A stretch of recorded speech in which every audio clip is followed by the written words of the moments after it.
आज है 2 नवंबर और 2 नवंबर ख़ास इसलिए है क्योंकि ये शाहरुख खान बॉलीवुड के बादशाह किंग खान का जन्मदिन है और उनके जन्मदिन का हंगामा पूरे देश और दुनिया में है क्योंकि शाहरुख खान के फैंस मन्नत के सामने इकट्ठा हो चुके हैं और हो क्या चुके हैं। पिछले कई दिनों से वो मन्नत के सामने डेरा डाले हुए हैं। पूरे देश से करीब 2000 देश और देश से बाहर से करीब 2000 एसआर के फैंस, खास तौर से एसआर के यूनिवर्स के लोग मुंबई आ चुके हैं और 30 तारीख से लेके उन्होंने बहुत सारे प्रोग्राम्स यहाँ पर रखे हैं जन्मदिन मनाने के लिए शाहरुख खान का।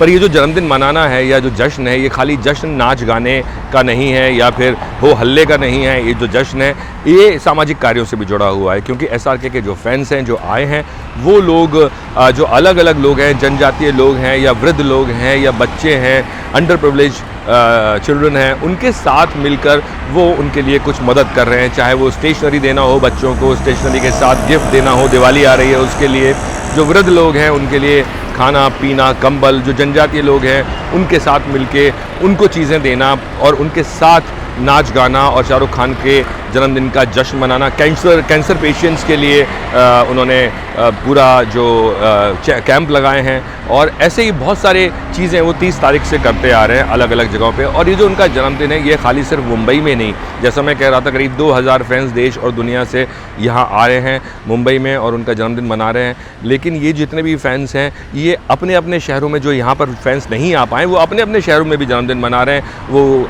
चाहे तो सिनेमा घरों के बाहर या अपने किसी क्लब में, वहाँ पे भी अलग अलग चैरिटी के प्रोग्राम्स कर रहे हैं। तो इस तरह का जो एक तैयारी थी शाहरुख खान के जन्मदिन की वो चल रही है और आज भी शाहरुख खान के जो फैंस यहाँ आए हुए हैं उनकी एक पार्टी हो रही है और हो गई है और उसके बाद शाम तक जो ये जश्न का माहौल चलेगा। रात को भी शाहरुख खान के घर के बाहर जो उनके एसआरके के फैंस थे वो वहाँ पहुँचे, एसआरके के नाम के नारे लगाए और करीब 12 बजे के आसपास शाहरुख खान घर से बाहर निकले। उन्होंने अपने जो फैंस हैं उनका अभिवादन किया हाथ हिलाकर, जैसा कि वो हमेशा करते हैं। तो शाहरुख खान का जन्मदिन जो है वो उनके फैंस पूरी तरह से पूरे देश और दुनिया में मना रहे हैं। लेकिन ख़ास क्या है इस साल, जो 58वां साल है शाहरुख खान के जन्मदिन का, वो ख़ास इसलिए है कि शाहरुख खान 4 साल के ब्रेक के बाद आते हैं। जनवरी में उनकी पहली फिल्म आती है जिसका नाम है पठान और उसके बाद उनकी जो है वो दूसरी फिल्म आती है जवान, जो कि सितंबर में आती है।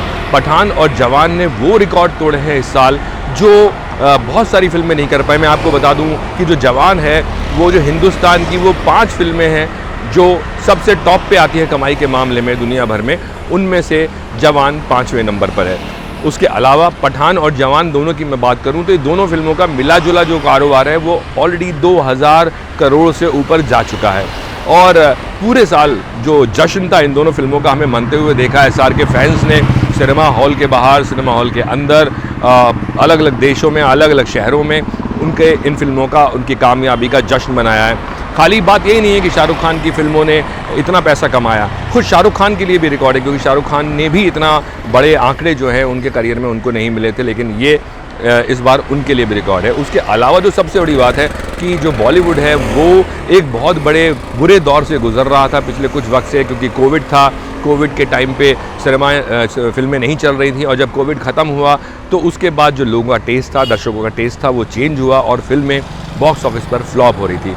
लेकिन जवान और पठान जब आई तो आने के बाद ये दोनों फिल्मों ने इतना बड़ा जो आंकड़ा है वो खड़ा कर दिया कि वो पूरी जो बॉलीवुड इंडस्ट्री है उसको उन्होंने एक मुसीबत से बाहर निकाला। तो शाहरुख खान के लिए हम कह सकते हैं कि ना सिर्फ अपने लिए वो हिट रहे बल्कि उन्होंने फिल्म इंडस्ट्री को भी वापस उभारा है और ये पूरे जो हिंदी सिनेमा है या इंडियन सिनेमा है उसके लिए ये बहुत ही फ़ायदेमंद चीज़ रही है। ख़ास बात ये भी है कि इस साल शाहरुख खान की 3 फिल्में हैं जिनमें से एक आप देख चुके हैं पठान, दूसरी जवान आप देख चुके हैं और तीसरी है फिल्म जिसका नाम है डंकी। डंकी की खास बात यह है कि डंकी जो है वो राजकुमार हिरानी और शाहरुख खान पहली बार साथ में काम कर रहे हैं। राजकुमार हिरानी की बात करें तो पीके की बात कर लीजिए, उनकी फिल्म आप मुन्ना भाई MBBS, लगे रहो, मुन्ना भाई, 3 इडियट्स, ये सारी फिल्में राजकुमार हिरानी की हैं और सारी की सारी सुपर डुपर हिट हैं। तो यानी कि 100% ट्रैक रिकॉर्ड है राजू हिरानी का। उधर शाहरुख खान की बात करें तो वो हिंदुस्तान के सबसे बड़े स्टार है और ये दोनों यानी कि दोनों स्टार, 2 बादशाह हिंदी सिनेमा के, दोनों साथ में आ रहे हैं और इसलिए डंकी बहुत ख़ास हो जाती है क्योंकि जो राजकुमार हिरानी की फिल्म है वो मनोरंजन के साथ साथ संदेश भी देती हैं। तो डंकी का जो टीज़र है वो शाहरुख खान के जन्मदिन के मौके पर लॉन्च किया जा रहा है और उसके अलावा जो शाहरुख खान है वो जन्मदिन भी मनाएंगे अलग अलग लोगों के साथ, अपने फिल्म सितारों के साथ। लेकिन जो लोगों की उम्मीद है वो डंकी से बहुत ज़्यादा है, क्योंकि जैसा मैंने कहा दोनों पहली बार आ रहे हैं और ये मान के चल रहे हैं कि ये जो साल है अगर डंकी भी बहुत बड़ी सुपर डुपर हिट हो जाती है तो शाहरुख खान के लिए जो उनकी जन्मदिन का 58वां साल है ये बॉलीवुड के या हिंदी सिनेमा के इतिहास में सुनहरी अक्षरों में लिखा जाएगा। अब बात करें कि शाहरुख खान जो इस साल एकदम से उन्होंने वापस से इतनी ज़बरदस्त वापसी की है, उसके पीछे क्या था, क्योंकि उससे पहले 4 साल तक वो ब्रेक पर थे, उन्होंने कोई फिल्म नहीं की।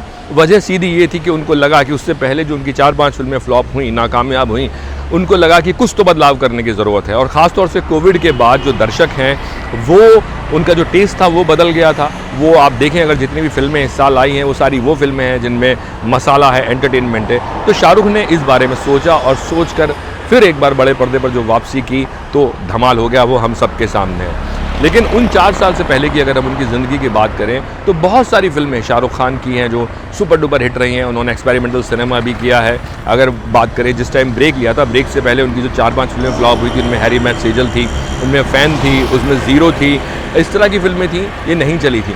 लेकिन उनके अगर करियर में हम देखें तो शाहरुख खान की जो सबसे ख़ास बात है वो ये कि शाहरुख खान कभी भी एक्सपेरिमेंट करने से नहीं जूझते और जो फिल्में फ्लॉप हुई हैं वो उनके दिल के ज़्यादा करीब हैं। वो उनको मानते हैं कि ये उनके वो बच्चे हैं जो थोड़े कमज़ोर हैं, तो वो उनके दिल के ज़्यादा करीब हैं। लेकिन अगर उनका आप करियर उठा के देखें, जैसा मैं कह रहा था कि कभी भी एक्सपेरिमेंट करने से नहीं चूकते या परहेज़ नहीं करते, तो शाहरुख खान दिल्ली से निकलते हैं, टेलीविज़न उन्होंने किया, थिएटर उन्होंने किया। 1991 में पहली फिल्म की दीवाना, हालांकि उन्होंने साइन पहले की थी, दिल आशना है। हेमा मालिनी ने उनको फ़ोन करके ये कहा था फिल्म में साइन करने के लिए, बोला था, फिल्म में लिया था उनको, लेकिन रिलीज़ पहले दीवाना हुई। तो पहली फिल्म दीवाना उनकी हुई, 1991 में रिलीज़ हुई। दीवाना के बाद जितनी उन्होंने फिल्में की वो थोड़ी लाइट हार्टेड फिल्में थी, चाहे राजू बन गए जेंटलमैन की बात करें हम, चाहे चमत्कार की बात करें, दिल आशना की बात करें, या फिर हम यस बॉस की बात करें। ये सारी वो फिल्में थी जो लाइट हार्टेड फिल्में, और कभी हाँ कभी ना, ये सारी वो फिल्में थी जिसमें रोमांस था, जिनमें एंटरटेनमेंट था, इनका संगीत बहुत ज़बरदस्त था। और इन्हीं की वजह से शाहरुख खान धीरे धीरे लोगों के दिलों में घर करते चले गए। और झटका उन्होंने लोगों को तब दिया जब जो ये light hearted boy, light hearted lover boy kind की जो इमेज थी उनकी, जब उन्होंने अचानक पलटी मारी और वो नेगेटिव किरदारों में नज़र आने लगे। डर, बाजीगर, अंजाम, ये 3 वो फिल्में थीं जिसमें उन्होंने नेगेटिव कैरेक्टर्स किए, विलेनिश किरदार किए। हालांकि वो इसको एज ए विलेन किरदार की तरह नहीं देखते, वो देखते हैं कि वो नेगेटिव हीरो है। तो लेकिन जो बात है वो ये कि इन तीनों फिल्मों ने बहुत ज़बरदस्त कारोबार भी किया। ये तीनों फिल्में शाहरुख खान के स्टारडम में बहुत अहम हैं, क्योंकि उन्होंने जितना भी सिनेमा के लोग थे या प्रोड्यूसर थे, डायरेक्टर थे, उनकी नज़रें शाहरुख के ऊपर गई, क्योंकि शाहरुख ने अपने करियर की शुरुआत में इन फिल्मों को करने से परहेज़ नहीं किया, जबकि जितने और एक्टर्स थे वो इन फिल्मों को नहीं करना चाहते थे। अपनी इमेज को वो तोड़ना नहीं चाहते थे। उनको डर था कि अगर उन्होंने ऐसे एक्सपेरिमेंट किए तो लोग जो हैं उनको फिल्मों में नहीं लेंगे या उनकी जो इमेज है वो नेगेटिव हो जाएगी। तो वो इन फिल्मों से बचे, और जिन फिल्मों को लोगों ने, बाकी एक्टर्स ने ना कहा, उन्होंने शाहरुख ने उनको हाँ कहा, और उसका असर ये हुआ कि शाहरुख खान बहुत ही जल्दी सफलता की सीढ़ियाँ चढ़ गए और वो लोगों की नज़रों में आ गए। और उसके बाद लोगों ने उनको फिल्मों में, बड़े बड़े डायरेक्टर्स ने उनको फिल्मों में साइन करना शुरू किया, जिनमें से सबसे बड़ी बात थी यश चोपड़ा। यश चोपड़ा ने उनको DDLJ के लिए साइन किया। लेकिन उस वक्त शाहरुख खान जो है वो एक्शन फिल्म करना चाहते थे। शाहरुख हमेशा से एक्शन फिल्में करना चाहते थे, लेकिन यश चोपड़ा ने उनको कहा कि भाई तुम्हें रोमांटिक फिल्में करनी चाहिए, क्योंकि तुम्हारे अंदर वो बात है कि तुम्हारा जो रोमांटिक एक किरदार बहुत खूबसूरत निकल के आएगा पर्दे पर, लोग उसको पसंद करेंगे। और बात सच हुई। DDLJ ने इतिहास लिख दिया। आज तक मुंबई के मराठा मंदिर में वो फिल्म चल रही है, एक शो उसका चलता रहता है, और पता नहीं कितने साल उस फिल्म को हो चुके हैं। और उसकी अगर हम बात करें उसके कलेक्शन की, तो वो कलेक्शन भी कमाल था। और DDLJ के पीछे हिट होने का कारण एक ये भी था कि उस वक्त जो सिनेमा था उसका भी ग्लोबलाइजेशन हो रहा था, और देश का तो ग्लोबलाइजेशन हो ही रहा था। और जो लोग विदेशों में रह रहे थे, जो हिंदुस्तान से विदेश जाकर बस गए थे, उन लोगों को इस फिल्म में अपना कल्चर नज़र आया, अपनी संस्कृति नज़र आई, और एक ऐसा लड़का नज़र आया जो माँ बाप की इज़्ज़त करता है, जो लड़कियों की इज़्ज़त करता है। और वही इमेज DDLJ में थी, और उस इमेज को लोगों ने पसंद किया, और शाहरुख खान देखते देखते दुनिया भर में मशहूर हो गए। और उसकी जो शाहरुख खान की जो ये इमेज थी, उनको उस इमेज को और पुख्ता किया सुभाष घई की फिल्म परदेस ने। और परदेस के बाद शाहरुख खान और बहुत बड़े पैमाने पर विदेशों में उनको चाहा जाने लगा। तो ये उनका एक करियर का लवर बॉय की जो इमेज थी उसकी बात हम कर रहे थे। लेकिन उसके बाद फिर उनको लगा कि ये बहुत हो गया लवर बॉय की इमेज, अब थोड़ा सा एक्सपेरिमेंटल सिनेमा किया जाए। तो उन्होंने कुछ वैसी फिल्में भी की जैसे हम कहते हैं चक दे इंडिया, या फिर हम बात करें स्वदेश की, या फिर हम बात करें माय नेम इज़ खान। क्योंकि जब कोई भी क्रिटिक या आलोचक शाहरुख खान को उनके अभिनय के बारे में, एक्टिंग के बारे में बात करता था या सीरियस जो सिनेमा है उसकी बात करता था, तो शाहरुख खान बतौर एक्टर उनको लगा कि इस तरह का भी सिनेमा करना चाहिए और उन्होंने ये फिल्में की। इन फिल्मों को सराहना बहुत मिली। हो सकता है किसी चक दे की बात करें, बहुत बड़ी हिट थी, स्वदेश की बात करें, लोगों ने इसको सराहा बहुत, माय नेम इज़ खान की बात करें उसको भी बहुत सराहना मिली। तो शाहरुख खान के अभिनय को भी बहुत सराहा गया। तो वो शाहरुख खान का वो दौर था जब उन्होंने एक्सपेरिमेंटल सिनेमा करना शुरू किया।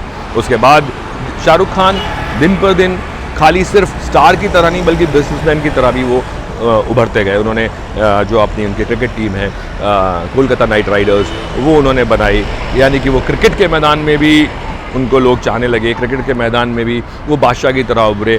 और उसके अलावा फिल्में उनकी चल रही थी, लेकिन उसके बाद जब फिल्मों में थोड़ा सा काम करना बंद किया उनकी फिल्मों ने, या सफलता मिलनी कम हुई उनकी फिल्मों को, तब उन्होंने ब्रेक लिया और फिर एक नई पावर के साथ वो निकल के आए। और जैसा मैं कह रहा था कि इस साल पठान जवान अपना रंग दिखा चुकी है और अब देखना है कि डंकी शाहरुख खान को और हिंदी सिनेमा को और हिंदी सिनेमा के इतिहास को किस तरह से बदलेगी।